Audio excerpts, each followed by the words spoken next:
Kok ada orang yang sepertinya cuek, nggak tahu dan nggak mau tahu gitu? Karena memang itu manusia itu terdiri dari dua, satu jahil, yang satu jahil murakkab. Jahil itu bodoh, dan bodoh yang seperti ini masih aman. Bodoh yang berbahaya itu jahil murakkab. Murakkab itu artinya tersusun. Dia bodoh tapi nggak tahu bodoh, nah itu tersusun itu namanya. Dia bodoh tapi nggak tahu kalau dia bodoh, itu namanya jahil murakkab. Tapi kalau bodoh itu cuman jahil. Ketika dikasih tahu, oh kayak gitu ya caranya bikin PMP itu, oh kayak gitu ya, langsung diterima. Tapi kalau jahil murakkab, cara bikin PMP.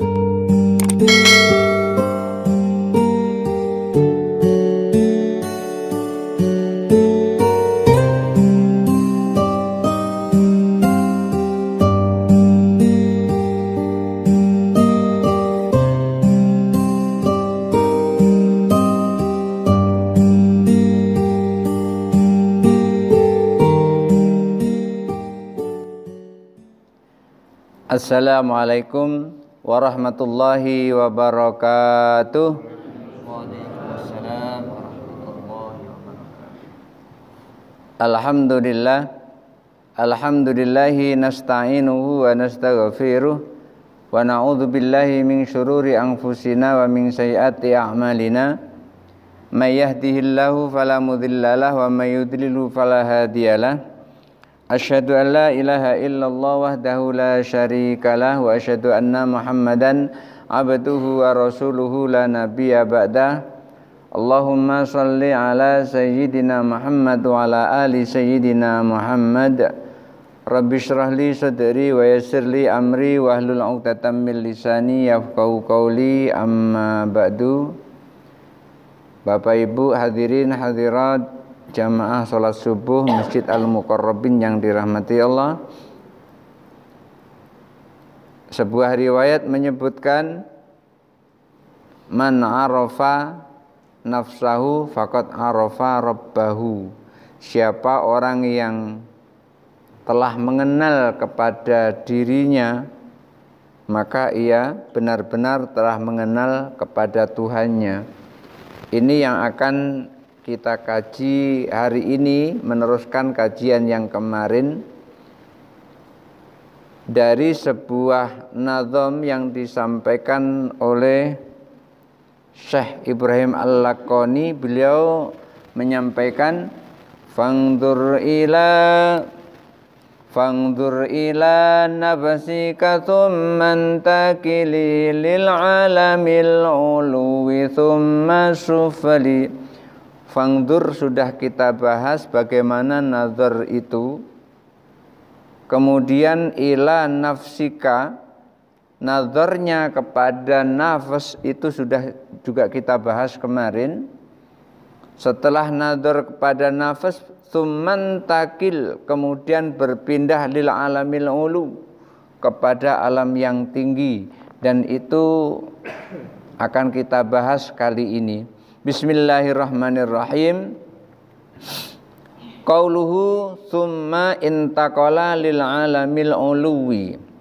Setelah kita nazar kepada diri kita, artinya kita telah mengenal kepada diri kita, berpikir kepada diri kita, apa yang ada dalam diri kita ini telah kita perhatikan semuanya, sehingga kita bisa mengenal Allah. Dengan adanya tangan yang ada pada diri kita ini, pasti ada yang menciptakan. Ada ya mata pasti ada yang menciptakan. Tidak mungkin ujuk-ujuk langsung jadi, tidak mungkin langsung ada. Setelah itu summa intaqala lil alamil uluwi, kemudian setelah nazar kepada diri itu sudah selesai, baru pindah ke alam ulu. Alam ulu itu alam yang di atas. Jadi kalau kita ini berada alam yang di bawah, karena masih ada yang di atas. Alam ulu.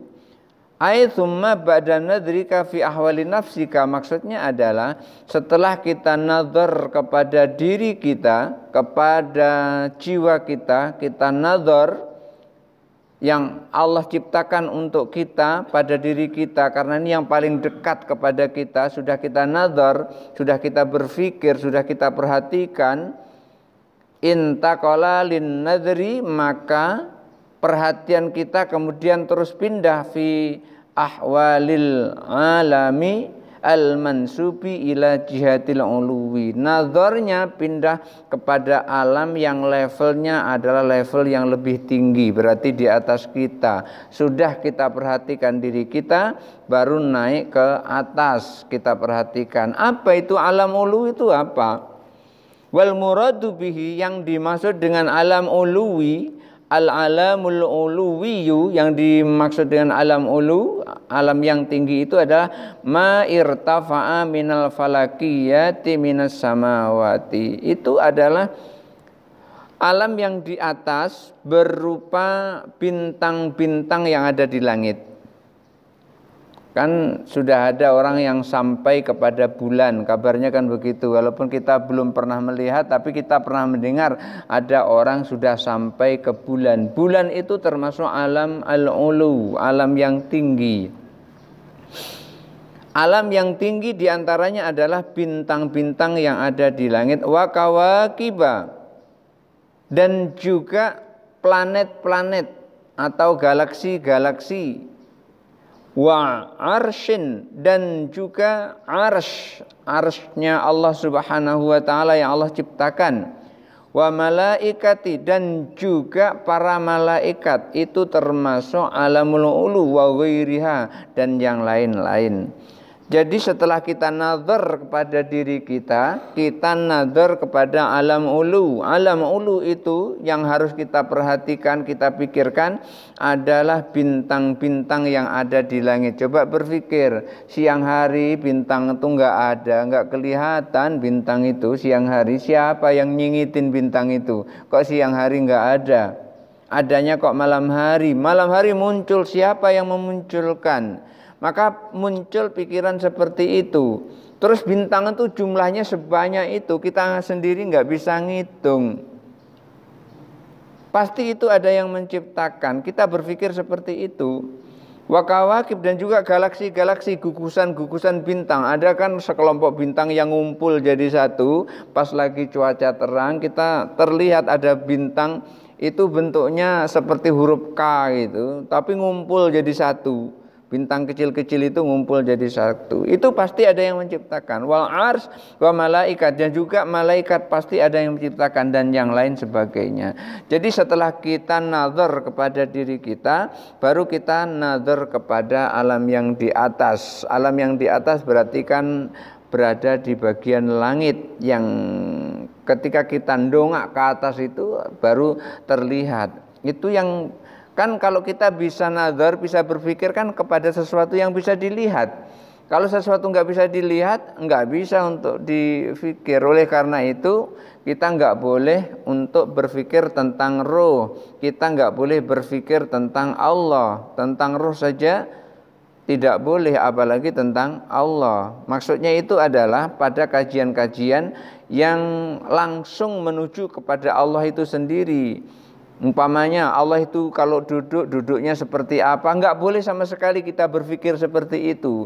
Allah itu katanya besarnya seperti apa, apakah besarnya seperti Nabi Adam? Nah, enggak boleh kita berpikir seperti itu, sama sekali tidak boleh. Kalau ada terlintas hati kita, bagaimana caranya Allah duduk, bagaimana caranya Allah turun ke muka bumi ini, itu nanti akan menjadikan kita kafir, akan menjadikan kita mengingkari Allah, kita enggak yakin kepada Allah. Kenapa? Karena Allah itu mukhalafatul lil hawadis, berbeda dengan makhluk, dan kita tidak boleh membayangkan sedikit pun bagaimana bentuknya Allah, enggak boleh sama sekali.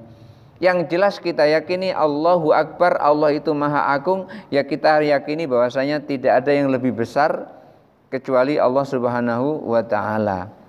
Sebesar-besar manusia tidak ada yang lebih besar. Sebesar-besar bumi tidak ada yang lebih besar kecuali Allah. Sebesar-besar langit dan bumi tidak ada yang melebihi Allah Subhanahu wa taala. Kita nggak bisa menggambarkan sama sekali dan tidak boleh menggambarkan seperti apa Allah. Tetapi yang kita boleh pikirkan adalah ciptaan yang Allah ciptakan. Paling gampangnya ketika kita melihat sesuatu, contohnya seperti ini, nggak mungkin ini tiba-tiba ada. Ini pasti ada yang menciptakan.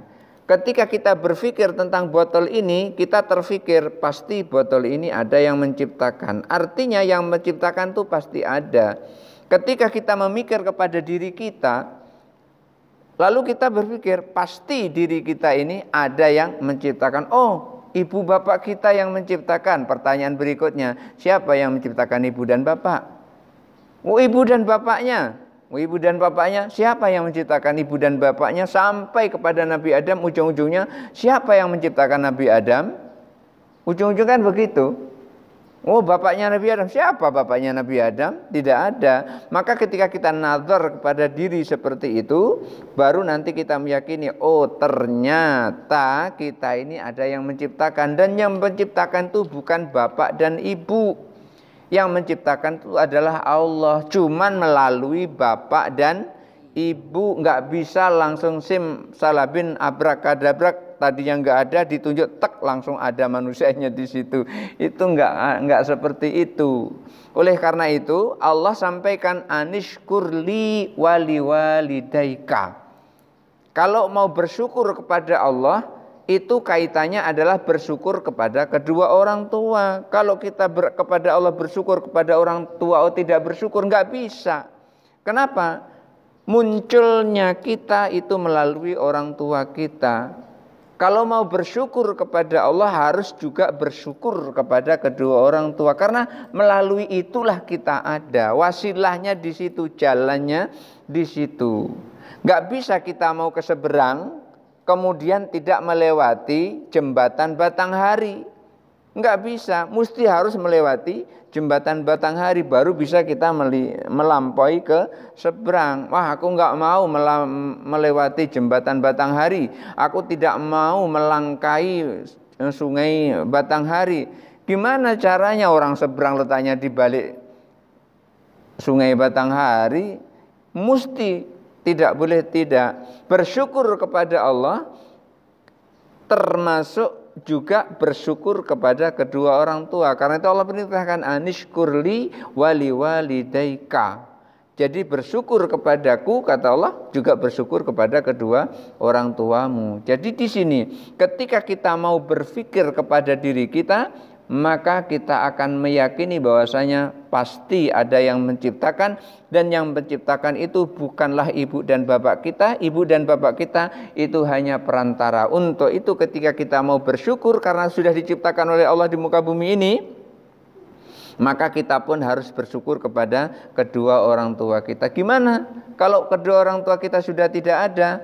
Ya, dikirimi doa, dibacakan doa untuknya supaya diampuni kesalahan-kesalahannya. Andaikan orang tua kita sudah tidak ada, maka kirimi dia pahala bacaan-bacaan Al-Quran, seumpamanya pahala surah Al-Fatihah kita membaca. Dan kalau kita mau mengirimkan Fatihah kepada orang tua kita, tidak usah kita mengucapkan misalnya ila hadratir ruh, tidak usah seperti itu, karena orang tua kita adalah orang yang paling dekat dengan kita. Kecuali orang itu tidak sangat dekat kepada kita. Kalau orang itu sangat dekat kepada kita, kita tidak usah menyebut ruh karena itu terlalu dekat dengan kita. Contohnya kita nggak pernah menyebut ila hadrati ruhin nabi, nggak pernah. Kita langsung ila hadrati nabiyil mustafa Muhammadin sallallahu alaihi wasallam. Jadi langsung, kenapa? Karena Rasulullah itu dekat kepada kita. Bagaimana Rasulullah tidak dekat kepada kita? Orang kita ini dipikiri terus oleh Rasulullah. Satu contoh, ketika seseorang nanti dipanggil oleh Allah, itu yang pertama sekali kalau dia adalah orang mukmin, yang menyambut adalah Rasulullah. Begitu disambut oleh Rasulullah nanti dibawa kepada Rabb, dibawa kepada Allah. Bukan orang tua kita yang nyambut pertama kali. Yang nyambut pertama kali adalah Rasulullah Shallallahu Alaihi Wasallam. Makanya ada ayat yang menyebutkan, ya ayyatuhan nafsul mutmainnah irji'i ila rabbiki radiyatan mardiyah fadkhuli fi ibadi wadkhuli jannati. Itu karena yang membawa Rasulullah. Allah itu sangat dekat kepada Rasulullah. Oleh karena itu kalau kita mau minta apa-apa kepada Allah, jangan tinggalkan Rasulullah. Wah, Muhammad kan itu manusia sama dengan kita. Jadi kedudukan di hadapan Allah sama, salah yang seperti itu. Sama-sama manusia, kita ini dengan istrinya Pak Gubernur, kedudukan dekatnya itu berbeda. Mesti dekat istrinya Pak Gubernur. Kalau kita kenal dengan istrinya Pak Gubernur, mau apa-apa, pengen butuh dengan Pak Gubernur, bilang sama istrinya. Kalau kita dekat, Bu, sekolahanku ini perlu bantuan, Bu. Bisa nggak Ibu sampaikan dengan, oh bisa, langsung sampaikan. Pak Gubernur pasti akan merespon langsung itu yang nyampaikan istrinya. Kalau tidak diperenguti, pening Pak Gubernur itu. Diperenguti oleh istrinya terus, pening dia. Nah, Allah, orang yang paling dekat kepada Allah itu adalah Rasulullah. Maka ketika kita berdoa, maka kita diikutkan di situ, Allahumma sholli ala sayyidina Muhammad wa ala ali sayyidina Muhammad sholatan tunjina biha min jamil ahwali wal afat, dan seterusnya. Kita bawa Rasulullah, melalui Rasulullah agar sampai kepada Allah. Jadi di sini ketika kita nazar kepada diri, maka nanti kita akan tahu siapa Tuhan kita. Setelah kita tahu siapa Tuhan kita, baru i'tiqad kita, yakin kita tidak menjadi taklid. Karena yakin dengan taklid itu ada beberapa pendapat. Pendapat yang paling ekstrim yang dikatakan oleh Imam Suyuti, kalau orang imannya taklid itu termasuk kafir. Walaupun kemudian terus diralat pendapat itu. Karena apa? Karena memang orang itu ketika beriman pertama memang harus taklid, ikut dulu. Setelah itu baru belajar. Setelah belajar baru imannya tidak taklid. Oh, Allah itu ada. Kenapa kok ada? Matahari setiap pagi muncul itu pasti ada yang menaikkan. Setiap ada yang memunculkan. Siapa memunculkan? Ya yang memiliki matahari. Siapa memiliki matahari? Ya yang mencipta matahari. Siapa mencipta matahari? Itulah Allah gitu. Jadi akhirnya sampai ke situ pikiran kita.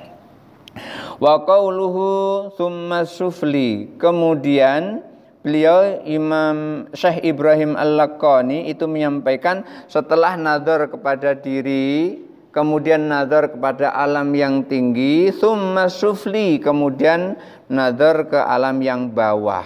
Fangdur ila nafsika tsumma antakili lil alamil uluwi tsumma sufli. Fangdur, dan perhatikanlah, ila nafsika, kepada dirimu, tsumma intakil lil alamil uluwi, setelah kepada diri baru pindahlah untuk memperhatikan alam yang tinggi, tsumma sufli, setelah itu baru alam yang bawah. Jadi diri dulu, kemudian naik ke atas, kemudian baru turun lagi ke bawah. Oleh karena itu beliau sampaikan tsumma sufli, kemudian perhatikan ke alam yang ada di bawah. Ai tsumma intaqala lin nadri, maka nazarnya itu, berfikirnya itu, perhatiannya itu kemudian dialihkan fil alamil mansubi, kepada alam yang levelnya li jihati sufli, levelnya adalah level bawah. Tadi level atas, kemudian sekarang setelah level atas kita selesai baru masuk ke level bawah. Apa yang dimaksud dengan level bawah ini? Wal muradu bihi, yang dimaksud dengan memperhatikan level bawah itu adalah kullu ma nazala anil falakiyati ila munqati'il alami. Yang dimaksud kita memperhatikan alam level bawah itu adalah yang di bawah falakiyah, yang di bawah bintang-bintang. Ya, yang di bawah bintang-bintang ini yang dimaksud ila munqati'i al-alami, sampai perbatasan alam. Maksudnya adalah sampai perbatasan atmosfer, sampai ke atmosfer. Karena yang di atas atmosfer itu tidak ada oksigen biasanya, minim oksigen. Makanya kabarnya orang yang telah pergi ke bintang itu selalu membawa oksigen. Kalau nggak bawa oksigen dari bumi ini, di sana tidak ada tempat atau alat untuk bernafas.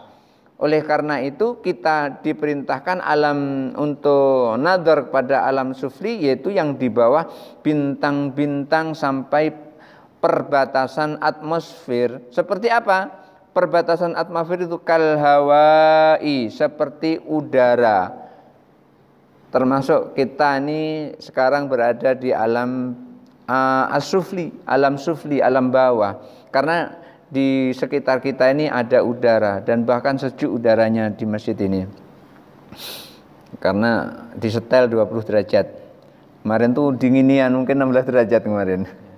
Pertama ke sini dinginian ya. Nah. Was-sahabi, selain udara apa? Yang di alam bawah itu adalah as-sahab, mendung. Mendung apa yang putih di atas awan. Awan yang ada di langit itu masih berada di atmosfer di bawah itu.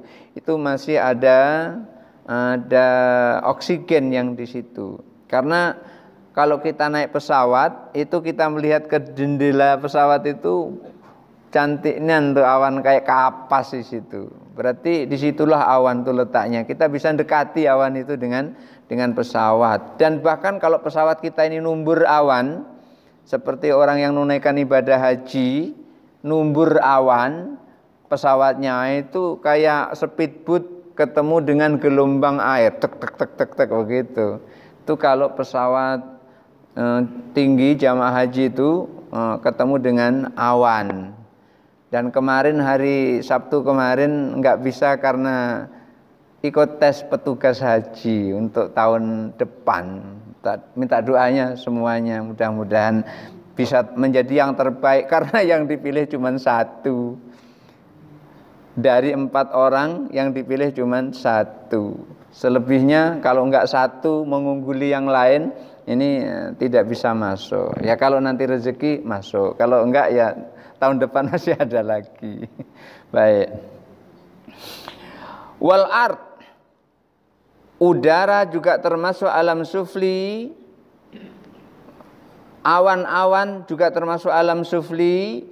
Kemudian bumi juga termasuk alam sufli. Jadi bumi ini adalah alam di bawah. Wa ma fiha, dan yang ada di dalam bumi.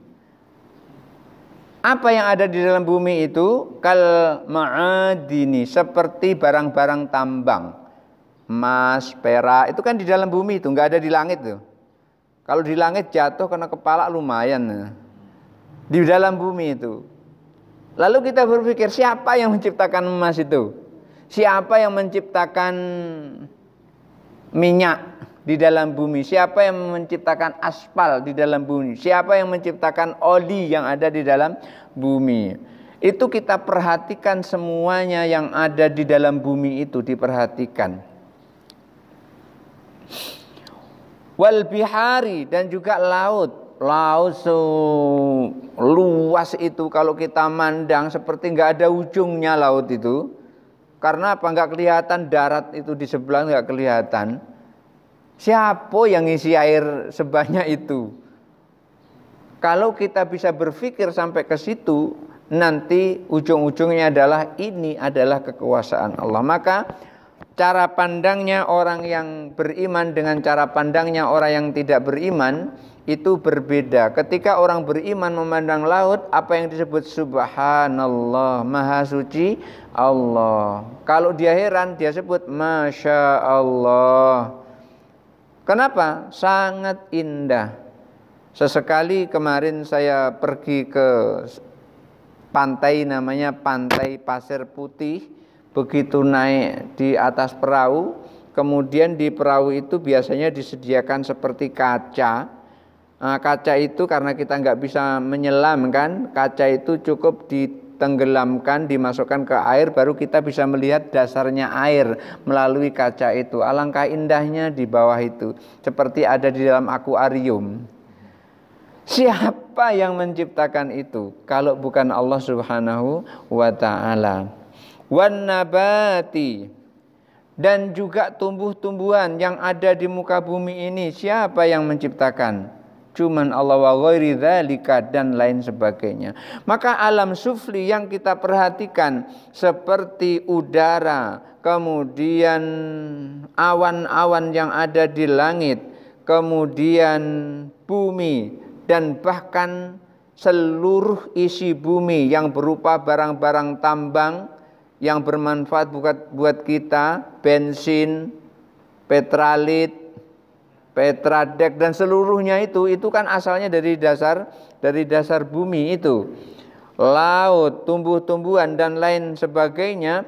Fatastadillu biha, maka berdasarkan itu semua kita semua bisa membuat dalil, bisa menjadikan bukti ala wujudis sani'i wa sifatihi, sebagai bukti pasti adanya yang menciptakan, dan orang atau zat yang menciptakan itu tentu juga punya sifat yang banyak. Semua yang tadi yang kita sebutkan, mulai dari udara, kemudian mendung, kemudian setelah mendung itu bumi dan seisinya, laut, tumbuh-tumbuhan, dan bahkan semua yang ada di muka bumi ini, itu bukti bahwasanya dengan semua itu ada, pasti ada yang mengadakannya, pasti ada yang menciptakannya, dan juga pasti ada sifat-sifatnya. Kalau sudah mendapati, kita sudah memahami semua itu, fa innaka tajidu kullan minhuma, maka kita semua di sini tajidu maksudnya itu Anda begitu, maka Anda akan memperoleh, Anda akan mendapati kullan minhuma, baik yang di langit maupun yang di bumi. Setelah kita pelajari yang di langit, kita pelajari yang di bumi, masmulan bi jihatin mahsusin, semua itu akan terdiri dari arah-arah yang khusus, posisi-posisi yang khusus, tempatnya tempat yang khusus, wa amkinatin muayyinatin, dan juga tempat-tempat yang khusus. Tajidu ba'duha mutaharrikan, kita bisa melihat sebagiannya ada yang bergerak, wa ba'duhu sakinan, dan sebagiannya ada yang diam. Ada yang bergerak, ada yang diam. Apa yang bergerak? Bumi ini yang kita tempati itu sesungguhnya bergerak, cuman nggak terasa karena terlalu besarnya bumi. Bergerak apa? Kalau menurut ilmu alam itu adalah bumi ini bergerak mengelilingi matahari. Maka ada yang bergerak, ada yang tidak bergerak. Sebagian yang Allah ciptakan itu ada yang bergerak, ada yang tidak bergerak. Wa ba'duhu nuraniyan, dan sebagian ada yang terang, wa ba'duhu zulmaniyan, ada yang gelap. Yang Allah ciptakan ada yang terang, ada yang gelap. Tidak terang semua dan tidak gelap semua. Ada yang terang, ada yang gelap. Semua itu yang Allah ciptakan, ada yang bergerak, ada yang diam, ada yang bercahaya, ada yang gelap. Itu semua dalilun alal hudusi. Itu bukti bahwasanya semua yang bergerak dan yang diam, yang terang dan yang gelap, itu bukti, itu semuanya adalah baru. Dan semua yang baru itu pasti makhluk. Itu pasti makhluk, semua yang baru. Karena Allah itu tidak berawal dan tidak berakhir, maka Allah tidak dikatakan baru. Semua itu bukti bahwasanya itu adalah baru. Wa huwa dalilun alal iftiqari ila shani'in hakimin muttasifin bisifati. Itu bukti bahwasanya semua itu, mulai dari langit, udara, awan, bumi, isi bumi, laut, tumbuh-tumbuhan, dan semua itu itu pasti perlu pada yang menciptakan. Artinya pasti ada yang menciptakan, dan yang menciptakan itu pasti zat yang maha bijaksana dan dia memiliki banyak sifat. Tidak satu sifat tapi memiliki banyak sifat. Wahasiluhu antakula, kalau sudah berpikir semua itu mulai dari diri kita, kemudian memikirkan tadi kita berpikir tentang galaksi-galaksi itu siapa yang menciptakan. Kemudian setelah itu selesai baru kita berpikir ke bumi seisinya ini, ke bawah udara, awan, atmosfer, semuanya sudah kita pikirkan, sudah kita renungkan semuanya itu. Hasilatuhu, hasilnya, artinya kesimpulannya, al-alamu hadisun. Alam itu adalah baru. Wa kullu hadisin labudda lahu min sani'in hakimin muttasifin bisifati. Dan setiap yang baru itu harus ada yang menciptakan, dan yang menciptakan itu harus bijaksana, dan yang menciptakan itu harus memiliki banyak sifat. Qala Allah Ta'ala, Allah Subhanahu wa taala berfirman, Inna fi khalqis samawati wal ardi wa ikhtilafil laili wan nahari wal fulkil lati tajri fil bahri bima yanfa'un nasa wa ma anzalallahu minas samai min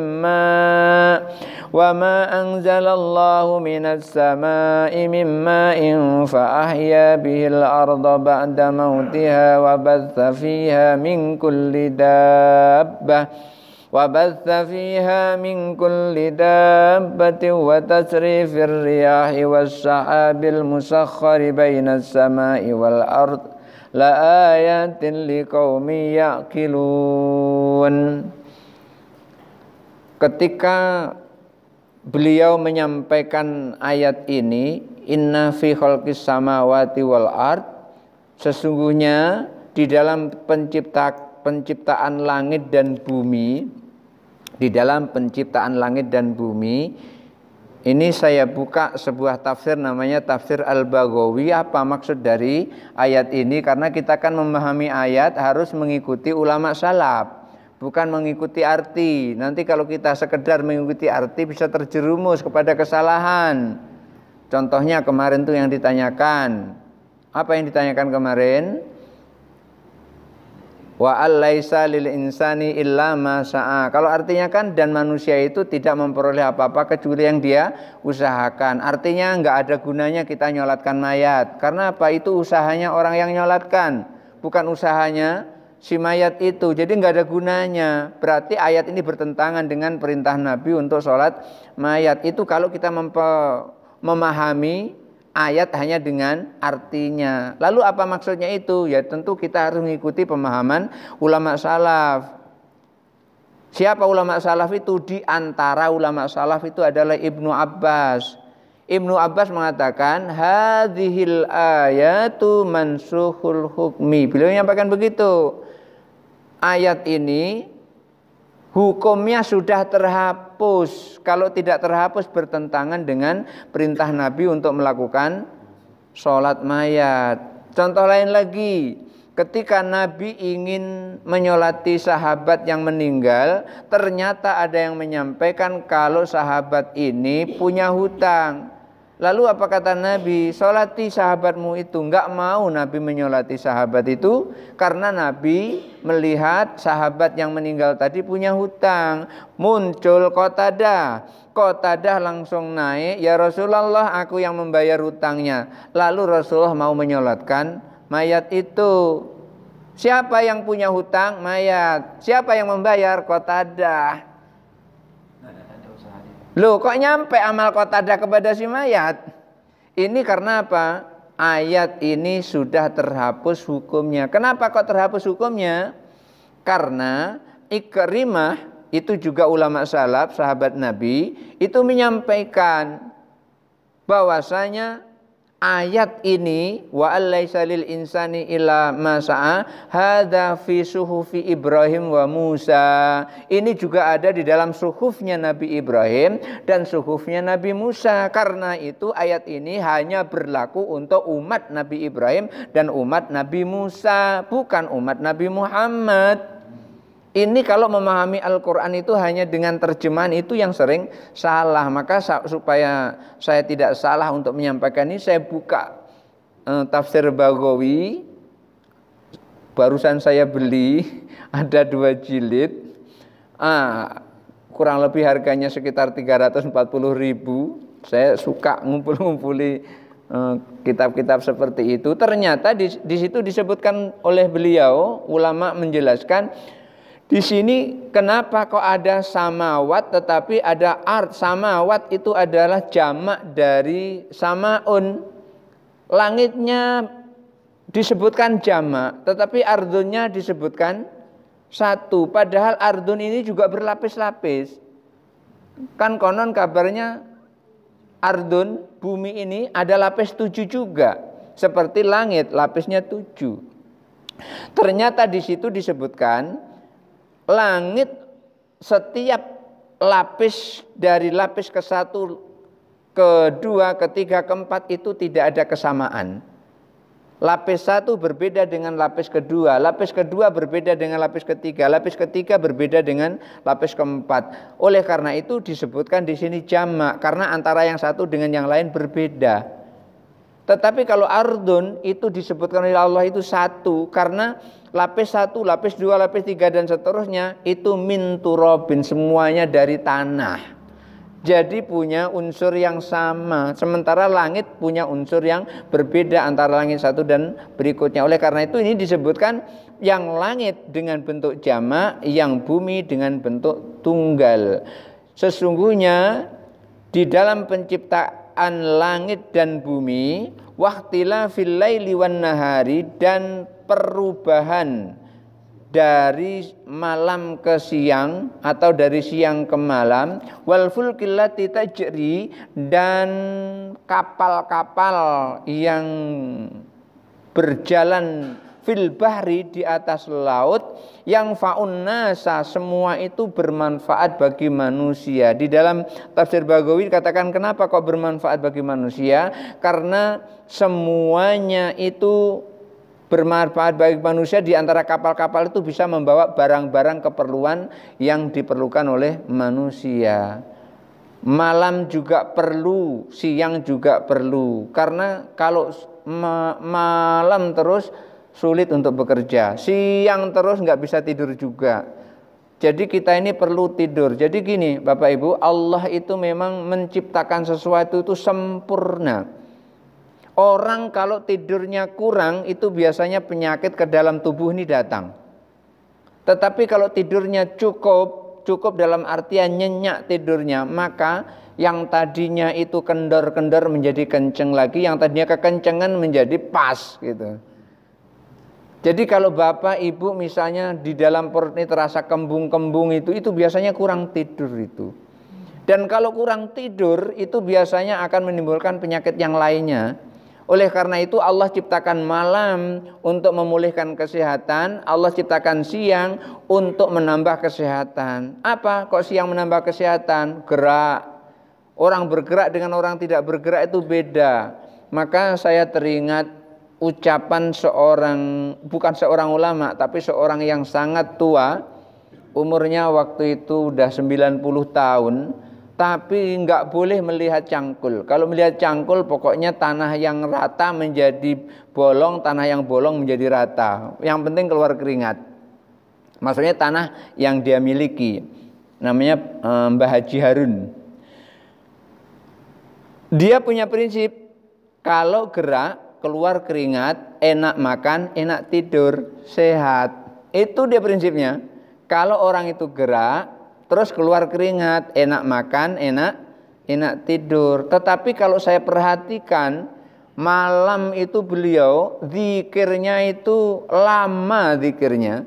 Kok tahu? Iya, karena saya ngontrak di dapur di sebelah kamar beliau itu. Jadi kedengaran dia tuh kalau malam berzikir tuh. kedengaran. Masya Allah, Mbah Haji Harun memang bukan main ya. Akhirnya beliau berdoa, pernah berdoa di situ, ya Allah, kawan-kawanku sudah meninggal semua, minta mati. Berdoa minta meninggal dia. Mungkinlah sudah bosan dia, udah kelamaan ya. Saya mendengar karena kamar beliau itu dekat dengan rumah saya, karena saya ngontrak di dapur ya. Kenapa ngontrak di dapur? Murah. Waktu itu cuma 350.000. Kalau ngontrak di yang sebenarnya itu 500. Karena ngontrak di dapur, di bagian dapur itu 350 ya. Masya Allah, yang seperti ini memang bukan main. Bermanfaat bagi manusia semuanya itu. Wa ma anzalallahu minas samai mimma'in, dan semua yang Allah turunkan dari langit, maksudnya hujan. Hujan itu juga bermanfaat bagi manusia. Kenapa? Fa ahya bihil ardo, karena dengan hujan itu akan menghidupkan bumi. Maksudnya tanah yang tadinya tandus, dengan adanya air, tanah itu menjadi subur. Kenapa di Arab Saudi itu enggak ada tanaman? Karena jarang hujan. Coba kalau sering hujan, ada juga itu tanamannya, rumputnya tumbuh sendiri itu kalau ada hujan.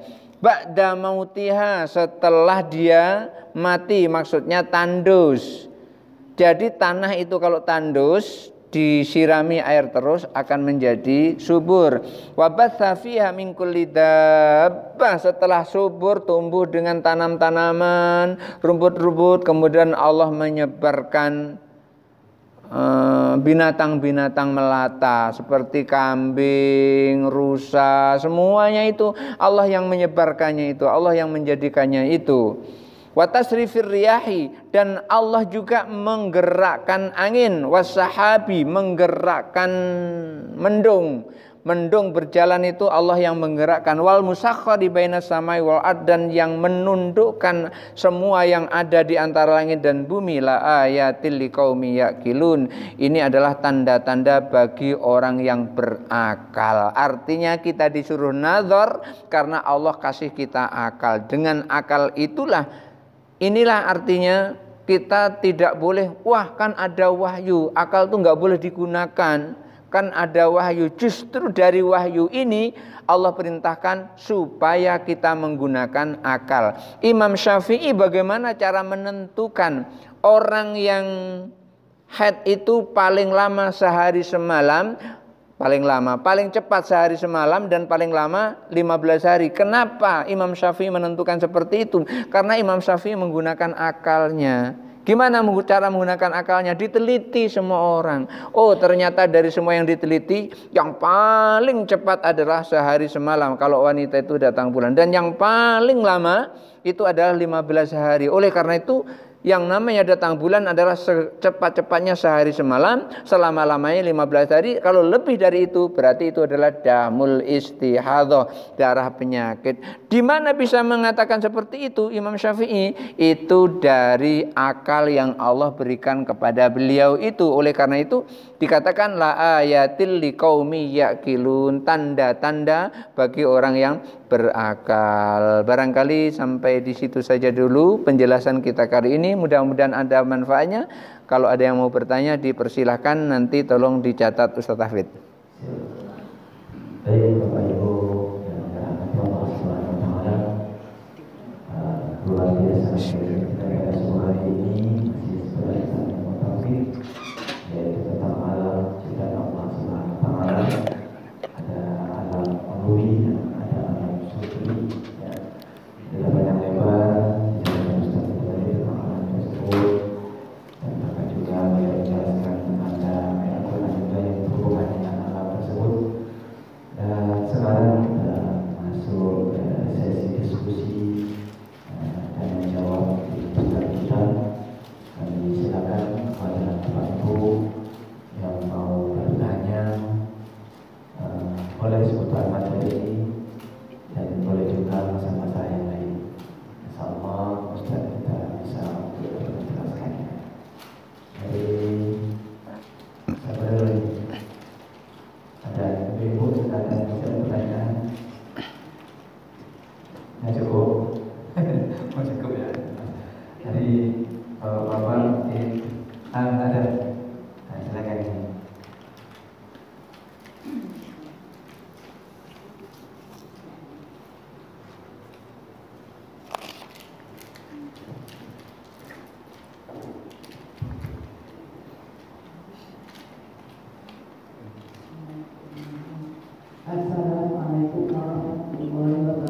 Waalaikumsalam warahmatullahi wabarakatuh.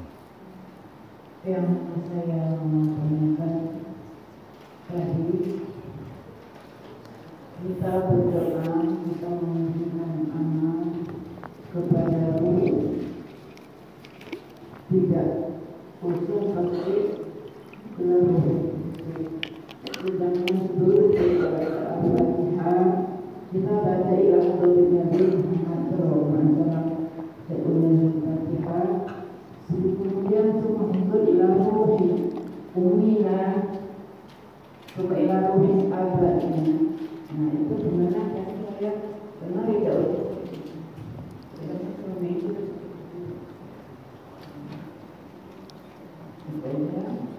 gimana? Ya, baik.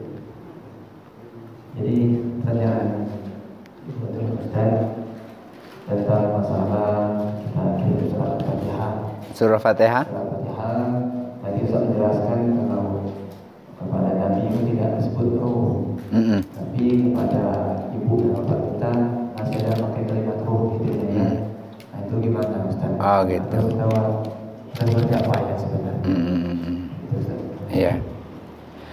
Baik, itu tadi yang sudah saya jelaskan sebelumnya. Ketika kita menyampaikan orang yang sangat dekat kepada kita, tidak usah kita menyebut roh. Walaupun menyebut roh juga tuh nggak apa-apa. Contohnya ketika kita menyebut kepada junjungan kita Nabi Muhammad SAW, kita tidak pernah menyebut dengan ruh, tetapi kita cukup menyebut dengan ila hadratin nabiyil mustafa Muhammadin sallallahu alaihi wasallam wa ala alihi, karena mereka itu adalah orang-orang yang dekat.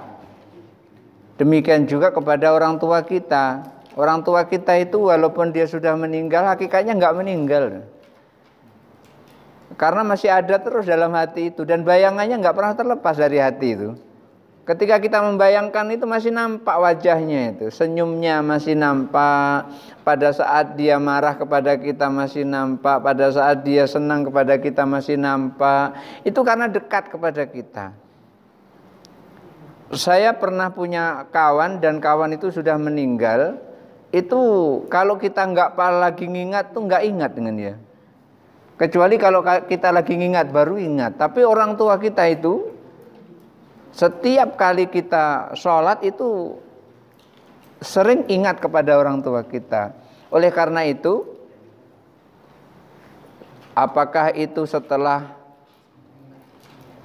azan subuh kita sholat tahiyatul masjid, kemudian setelah selesai itu menjelang mau qomat, kita ingat pada orang tua kita.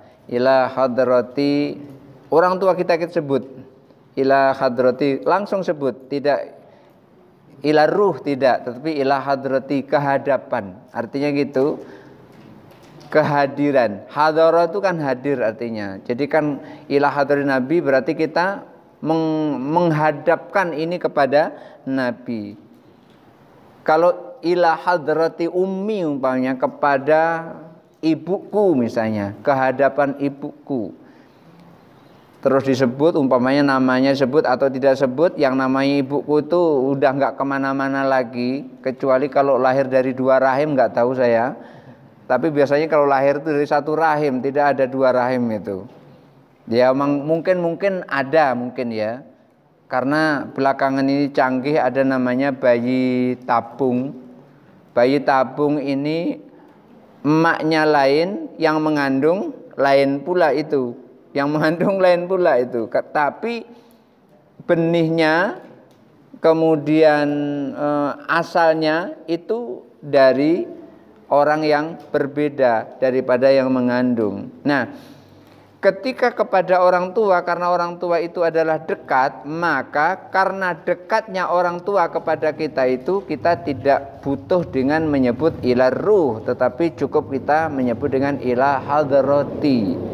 Karena orang tua kita adalah orang yang dekat kepada kita, seperti Rasulullah dekat kepada kita, kita tidak menyebut ila ruhir Rasulullah, tidak, tetapi ila hadratin Nabiyil Mustafa. Jadi disebut boleh, tidak disebut itu lebih bagus. Kenapa? Karena orang tua adalah dekat kepada kita.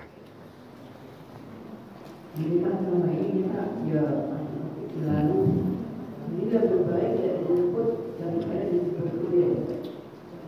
Lalunya. Tidak ilaru. Tidak pakai kalimat ruh itu lebih baik. Kalau pakai juga nggak apa-apa, tapi lebih baik tidak pakai kalimat ruh.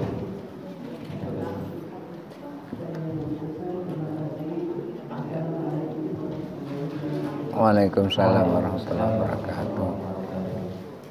Itu ibu sebelahnya kayaknya mau tanya. Ibu-ibu. Ah. Ya, silakan. Assalamualaikum warahmatullahi wabarakatuh. Waalaikumsalam warahmatullahi wabarakatuh. Ini Ustaz berhubung dengan pertanyaan ibu tadi, gimana Ustaz misalnya sudah azan itu kan ada doa, kemudian insya Allah doa diijabah, kemudian kita baca ayat kursi misalnya Ustaz, langsung membayarkan orang tua kita tanpa baca ilah hati, itu benar Ustaz. Membaca ayat kursi niat untuk orang tua itu hati. Kemudian ini Ustaz untuk saya pribadi, kadang-kadang kalau dalam sholat ingat orang tua itu air mata saya mengalir. Apakah sholat saya itu tidak khusyuk Ustaz? Makasih Ustaz. Assalamualaikum warahmatullahi wabarakatuh. Waalaikumsalam warahmatullahi wabarakatuh. Yang pertama apa tuh? Jadi yang pertama tadi Ustaz, ketika sesudah azan terus dibaca doa. Berdoa. Sudah itu baca ayat kursi. Ya. Dan niatnya hadiah untuk orang tua, ya baik. Jadi begini, yang pertama dulu. Yang pertama, salah satu di antara doa yang mustajab itu adalah bainal adzani wal iqamati. Doa antara azan dan iqamah. Ketika azan sudah dikumandangkan sebelum iqamah, kita sholat, kita berdoa di situ, baik doanya di dalam sholat maupun di luar sholat, maka doa yang salah satu di antara mustajab adalah doa antara azan dan iqamah. Dan bahkan seorang ulama yang digandrungi, yang jadi rujukan oleh orang-orang Wahabi, namanya Ibnu Taimiyah, beliau menyampaikan siapa orang yang membaca ya hayyu ya qayyum la ilaha illa anta antara azan dan iqamah sholat subuh 40 kali, bacanya itu 40 kali, maka Allah akan menghidupkan hatinya. Siapa orang membaca ya hayyu ya qayyum la ilaha illa anta ya hayyu ya qayyum la ilaha illa anta 40 kali, maka orang itu akan menghidupkan hatinya. Ini disampaikan oleh Ibnu Qayyim. Bukan Ibnu Qayyim, gurunya Ibnu Qayyim, Ibnu Taimiyah. Artinya apa? Artinya dzikir antara azan dan iqamah, khususnya sholat subuh, itu mustajab. Cuman sayangnya ini tidak dipakai oleh orang-orang Wahabi. Ini nggak dipakai. Dia tidak mau yang seperti itu. Dia pilih-pilih gitu. Yang cocok diambil, yang nggak cocok dibuang. Yang cocok diambil, nggak cocok dibuang gitu. Lalu ketika dikatakan apakah Nabi pernah melakukan seperti itu, maka jawabannya adalah kalau Nabi tidak pernah melakukan seperti itu, berarti itu adalah bid'ah, kan begitu. Kalau Nabi nggak pernah melakukan itu adalah berarti bid'ah, kan rumus dia seperti itu. Rumus dia bukan kalau ada dasarnya apa tidak, kan gitu. Padahal yang disebut dengan bid'ah itu kalau tidak ada dasarnya baru bid'ah. Misalnya zikirnya lain, matahari pagi terbit, matahari pagi terbit, umpamanya kayak gitu zikirnya, umpamanya gitu. Itu kan nggak ada dasarnya yang seperti itu. Yang berzikir itu adalah ngingat Allah. Sementara ngingat Allah itu, asma Allah itu sangat banyak. Di antaranya ya Ghafar, ya Rahman, ya Rahim, banyak. Dan itu tidak ada ketentuan yang harus dilakukan seperti ini, seperti ini, seperti ini. Tidak seperti itu. Tapi perintahnya adalah Kita disuruh untuk banyak-banyak berzikir. Wadhkurullaha dzikran katsira. Berzikirlah kepada Allah dengan zikir yang banyak. Gimana caranya? Ya terserah kita caranya, sambil duduk mau nyebut misalnya ya Latif, ya Latif, ya Latif, enggak apa-apa. Atau ya Allah, ya Allah, ya Allah, enggak apa-apa. Atau kita menyebut misalnya karena kita takut lepas dari Allah hati kita, kita menyebut sambil narik napas, kemudian mengeluarkan napas, menyebut Allah, Allah, Allah, Allah. Itu berzikir itu. Walaupun orang Wahabi menyebut itu enggak berzikir, karena mungkin Tuhannya Wahabi bukan Allah. Nyebut Allah kok tidak berzikir, gimana? Surah Al-Muzammil ayat 8 itu telah disebutkan di situ, wadhkurisma rabbika. Dan sebutlah nama Tuhanmu. Pertanyaannya, siapa nama Tuhanmu? Allah. Kita disuruh nyebut. Wadhkurisma rabbika. Sebut nama Tuhanmu. Siapa? Allah. Masa nyebut Allah bukan zikir? Enggak, sia-sia itu nyebut nama Allah itu. Allah, Allah itu sia-sia, itu bukan zikir. Ya Allah, berarti Tuhannya bukan Allah dia itu. Kita disuruh menyebut Allah, wadhkurisma rabbika, dan sebutlah nama Tuhanmu. Tetapi ada syaratnya, watabattal ilaihi tabtila. Ketika kita menyebut nama Allah itu semata-mata hanya ikhlas karena Allah. Semata-mata yang kita inginkan adalah Allah. Jadi berzikir ketika antara azan dan iqamah itu termasuk zikir yang makbul. Dan ketika kita membaca ayat kursi yang pahalanya kita hadiahkan kepada orang tua kita, maka Allah akan ijabah apa yang kita niatkan itu. Kenapa? Kullu a'malin bin niat. Setiap perbuatan itu tergantung pada niat. Kalau kita berniat membaca ayat kursi itu, kalau ada hadiahnya nanti, ya Allah, sampaikan kepada ibuku, sampaikan kepada ayahku, Allah akan sampaikan itu. Dan itu juga dijelaskan di dalam kitab namanya kitab Ar-Ruh Ibnu Qayyim, yang biasa saya ajarkan di Masjid Syahadatun Najah Jerambah Bolong. Itu namanya kitab Ar-Ruh Ibnu Qayyim, setebal segini, kurang lebih sekitar ada 350 halaman. Di situ banyak sekali pengalaman-pengalaman ulama melalui mimpi-mimpinya. Beda loh mimpi ulama dengan mimpi orang yang suka berbuat maksiat, itu berbeda.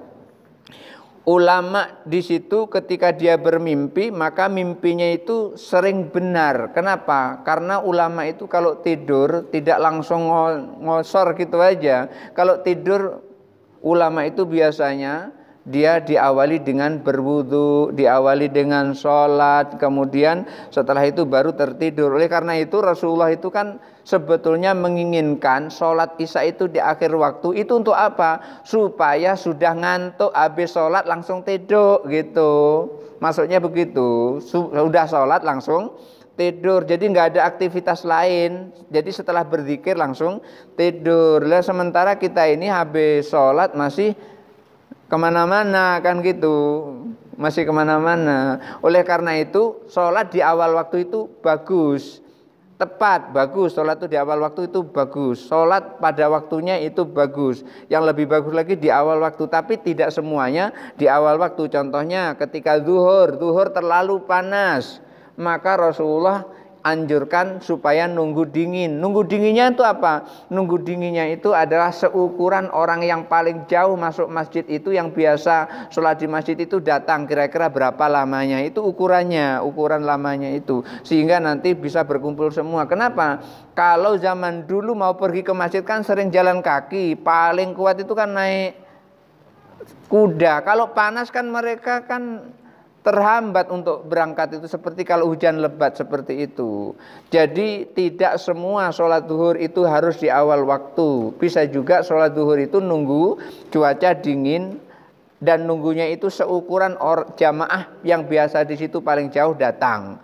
Ukurannya nggak ada harus sekian menit tidak ada.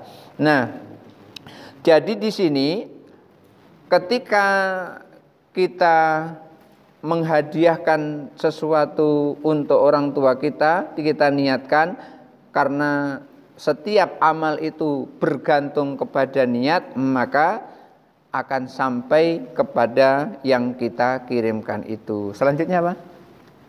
Selanjutnya sholat ingat orang tua. Gimana? Sholat ingat orang tua. Oh iya, sholat ingat orang tua, kemudian terus meneteskan air mata. Ketika kita sholat kemudian terus ingat sama orang tua, itu mestinya ketika ingat sama orang tua itu di dalam sholat langsung mendoakan orang tua. Bukan hanya nangis tapi enggak mendoakan, tapi langsung mendoakan orang tua. Kenapa? Loh, jangan sampai mengatakan tidak ada dalilnya loh. Ketika kita membaca ayat dan ayat itu adalah ayatul rahmah, maka kita minta sesuatu kepada Allah. Kalau kita membaca ayat itu ayatul rahmah, ayat yang di dalamnya adalah penuh dengan kasih sayang Allah. Ketika yang kita baca itu adalah ayatul azab, ayat tentang siksaan, maka pada saat itu kita berlindung kepada Allah dari siksaan Allah Subhanahu wa taala. Maka ketika seseorang lagi sholat kemudian berdoa, misalnya ya Allah ampunilah ibuku, ya Allah terimalah semua amal kebaikannya, ya Allah kalau perlu ya Allah aku ini seluruh ibadahku aku kasihkan semua untuk ibu. Misalnya kayak gitu, kita ngomong kayak gitu, umpamanya kayak gitu, sampai kita nangis, maka air mata itu akan menjadi saksi di hadapan Allah kalau kita ini orang yang berbakti kepada Allah. Kira-kira begitu. Baik. Dari Bapak ini masih ada? Ya, kalau masih ada. Assalamualaikum warahmatullahi wabarakatuh. Waalaikumsalam warahmatullahi wabarakatuh. Kalau menurut kajian tajwid saya tauhid nih Pak ya. Di awal saya sudah belajar bahwa hukum mempelajari tauhid ini adalah fardu ain. Betul ya? Untuk gimana Pak? Fardunya di mana? Mempelajari ilmu tauhid. Mempelajari ilmu tauhid ya. Benar ya? Artinya setiap mukmin, setiap Islam harus mempelajari itu Pak. Itu kesimpulan itu yang ini Pak ya. Betul Pak. Kemudian di hadis Rasulullah man arafana satu faqad arafa. Kalau kita mau mengenal Allah, kita ada kenal diri kita dewe. Nah, kalau kita tidak mengenal diri kita, bagaimana kita mau mengenal Allah? Oleh Syekh Ibrahim Al-Qani, bukan itulah yang kita harus belajar ke alam nuru dan alam sufli. Artinya di luar diri kita. Baru kita akan bisa mengenal Allah. Nah kemudian kalau menurut yang saya tanya tadi Pak, menurut pandangan ilmu tauhid, kalau apa namanya ini, apa hukumnya? Kalau memang namanya orang tidak mau tahu, dia tahulah itu kan. Aku Tuhan itu hanya Allah lah. Yang lain itu aku tidak mau tahu lah. Ada sifat itu banyak sekali Pak. Ya. Dan bilang kata Ustaz, ada orang Ustaz. Tak nak ngaji bawa ya. Ya. Ada juga yang ikut ngaji. Tak ada perhati guru. Macam itu di kampung-kampung. Iya. Orang ngaji dia rokok luar. Ngaji tidur. Iya. Maaf ya, orang sing ini kenyataan di kampung saya lah. Dan jadi akibatnya apa yang disodorkan oleh ilmu tauhid ini, berdoa ini tidak tahu. Tidak tahu itu Pak. Itu cuma pandangan tauhid Pak. Iya. Terima kasih. Iya. Assalamualaikum warahmatullahi wabarakatuh. Waalaikumsalam warahmatullahi wabarakatuh. Itu bisa dijawab dari sisi ilmu tasawuf itu. Nah, jadi gini, kan kita memang pernah mendengar hadis thalabul ilmi fardhatun ala kulli muslimin wa muslimatin. Mencari ilmu itu fardu bagi orang muslim laki-laki maupun muslim perempuan. Ilmu apa yang fardu itu? Yang wajib itu ilmu apa? Yang pertama ilmu tauhid. Yang kedua ilmu syariat, fikih. Yang ketiga ilmu tasawuf. Jadi tiga-tiga ini perlu dipelajari. Dari mana kita mempelajari tiga-tiga ini? Dari mana? Dari tauhid dulu. Setelah tauhid ya kemudian terus masuk kepada syariat. Setelah syariat baru masuk kepada tasawuf. Kenapa? Tauhid ini supaya kita yakin bahwasanya Allah itu ada. Bagaimana orang mau sholat enggak yakin kalau Allah ada? Siapa yang disembah itu? Begitu yakin Allah ada, baru kita masuk kepada syariat. Syariat itu apa? Syariat itu gampangnya adalah fikih. Jadi untuk mengatur bagaimana cara kita sholat itu diatur oleh fikih. Sholat itu syaratnya adalah harus suci dari hadas besar dan hadas kecil. Sholat itu syaratnya harus sudah masuk waktu. Sholat itu syaratnya harus nutup aurat dan seterusnya. Artinya sholat itu ada syarat dan ada rukun. Ketika syaratnya dilaksanakan, rukunnya dilaksanakan, maka sah sholatnya itu. Jadi yang mengatakan sah atau tidak sah itu adalah syariat. Mengatakan batal atau tidak batal itu adalah syariat. Kemudian setelah kita yakin Allah itu ada, lalu kita sholat. Begitu kita sholat, sholat kita sudah sah. Karena sudah berdasarkan aturan-aturan syariat, sudah sah. Lalu sholat kita diterima atau tidak? Nah, ketika untuk menghantarkan sholat kita diterima atau tidak, maka kita perlu ilmu tasawuf untuk mempelajari diri supaya sholat kita diterima oleh Allah. Maka dikatakan ma'fu'ila linnasi rudda wa ma'fu'ila lillahi kubila. Siapa yang melakukan sesuatu itu karena manusia maka akan ditolak oleh Allah, dan siapa yang melakukan karena Allah maka akan diterima oleh Allah. Artinya apa? Semua yang kita lakukan itu ikhlas lillahi ta'ala maka akan diterima oleh Allah. Lalu diterimanya gimana? Diterima secara penuh atau hanya sekedar diterima? Kan ada orang datang itu diterima, sekedar diterima, ada diterima secara penuh gitu ada. Maka ketika pengen diterima secara penuh, maka ibadahnya harus disertai dengan jujur. As-sidqu la yaftakur ila syai'in. Jujur itu tidak perlu apa-apa. Karena apa? Jujur itu luar dan dalamnya sama. Seperti ini wadah air, jujur ini. Di dalamnya pasti ada air ini. Kalau ini bensin nggak jujur ini, kalau dalam ini bensin. Orang mereknya li mineral kok. Masa di dalamnya bensin? Nggak jujur berarti itu. Namanya jujur itu antara luar dan dalam sama. Maka kalau jujur itu nggak perlu kepada apa-apa lagi. Orang sholat itu ngapa sih? Orang sholat itu pasti menyembah Allah. Ketika menyembah Allah, itu udah pasti namanya menyembah Allah tuh lillahi ta'ala. Nggak mungkin misalnya linnasi atau li gubernur atau nggak mungkin. Itu nggak jujur namanya. Ketika orang itu jujur, maka jujur tidak perlu kepada apa-apa. Maka ikhlas itu belum sebanding dengan jujur. Ketika jujur itu sudah pasti ikhlas, tapi orang ikhlas belum tentu jujur. Contoh, ibu sholat, sholat menghadap Allah. Begitu sholat menghadap Allah, mestinya yang ada ingatan kita ini tidak ada yang lain kecuali Allah. Loh, kok ingat kepada pekerjaan, ingat kepada kunci yang hilang, ingat kepada ibunya. Cuman ingat itu, bukan doakan. Kalau doakan berbeda, berarti komunikasi kepada Allah. Itu bukti sholat itu tidak jujur. Loh, sholat kok sesekali pikirannya nengok ke depan, sendalku masih ada enggak ya? Itu namanya tidak jujur. Oleh karena itu ilmu ini perlu dipelajari semua.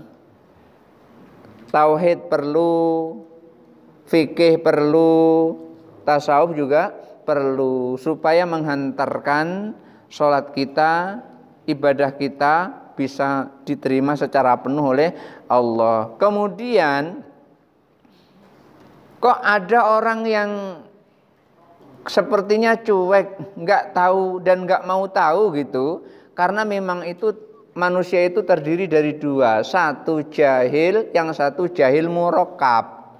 Jahil itu bodoh, dan bodoh yang seperti ini masih aman. Bodoh yang berbahaya itu jahil murakkab. Murakkab itu artinya tersusun. Dia bodoh tapi nggak tahu bodoh, nah itu tersusun itu namanya. Dia bodoh tapi nggak tahu kalau dia bodoh, itu namanya jahil murakkab. Tapi kalau bodoh itu cuman jahil, Ketika dikasih tahu, oh kayak gitu ya caranya bikin PMP itu. Oh kayak gitu ya, langsung diterima. Tapi kalau jahil murakab, cara bikin PMP, oh enggak, bikin PMP itu seperti ini. Bikin PMP itu caranya pakai aspal. Ini jahil murakab ini kan. Yang salah itulah menurutnya benar, itu jahil murakab. Itu yang salah dianggapnya benar, yang benar dianggapnya salah, itu jahil murakab. Kenapa kok bisa begitu? Salah guru. Gurunya orang PU bikin PMP dari aspal gitu. Jadi kayak gitu. Jadi orang bodoh itu ada dua. Kalau bodoh saja itu masih aman. Dia tidak tahu karena belum sampai ilmu kepadanya. Tetapi kalau jahil murakab dikasih tahu itu ditolaknya. Karena apa? Dia memahami kebenaran yang sesungguhnya itu adalah salah. Yang seperti itu yang susah untuk dibenerin. Makanya kalau jahil itu bagus, tapi jahil murakab itu berbahaya. Kenapa kok jahil bagus? Karena masih bisa dibeneri kalau salah. Tetapi kalau jahil murakab itu nggak bisa lagi dibeneri kalau salah. Oleh karena itu ketika kita punya anak, kita harus wanti-wanti kepada anak, jangan begini, jangan begini, jangan begini. Orang tua kita harus ngasih tahu kepada anak. Kalau tidak nanti karena dia belum punya basic yang kuat, gampang nanti dipengaruhi oleh keyakinan yang salah. Begitu keyakinan salah itu diyakini menjadi sebuah keyakinan yang benar. Ketika ditunjuk yang benar, enggak, itu salah, yang benar yang seperti ini. Justru yang salah itulah seperti ini. Seperti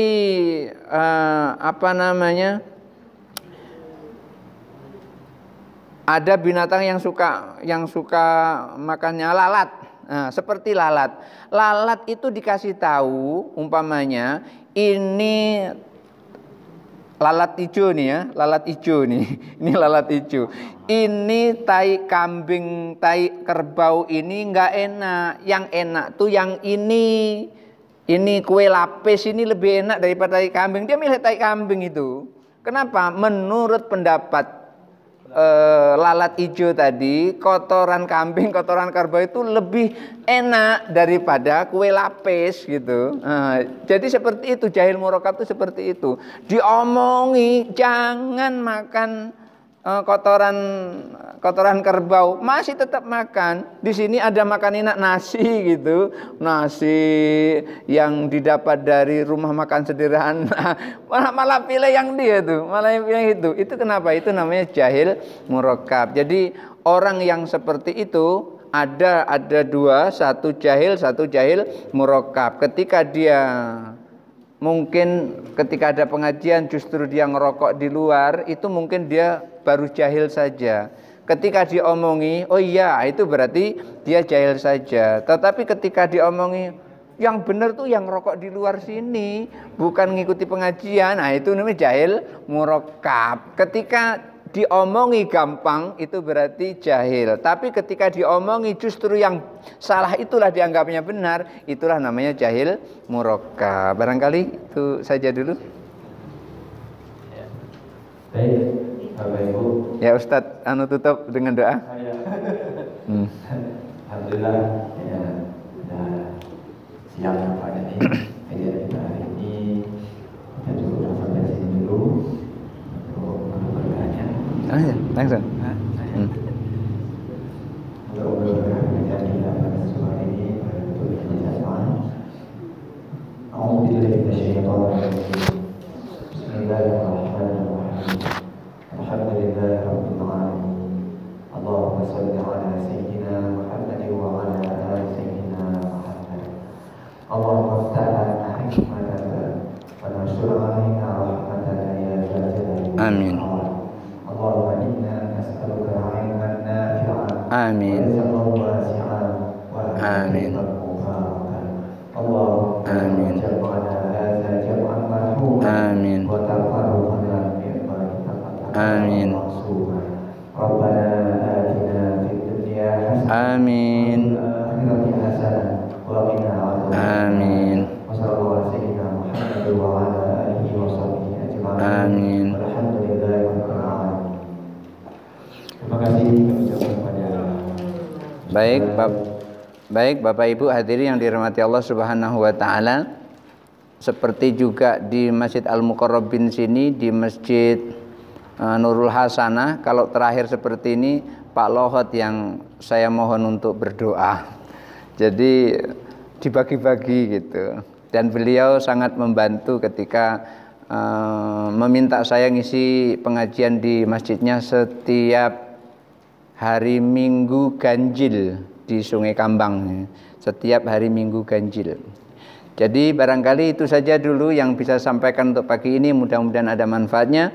Wallahul muwaffiq ila aqwamit thoriq. Wassalamualaikum warahmatullahi wabarakatuh.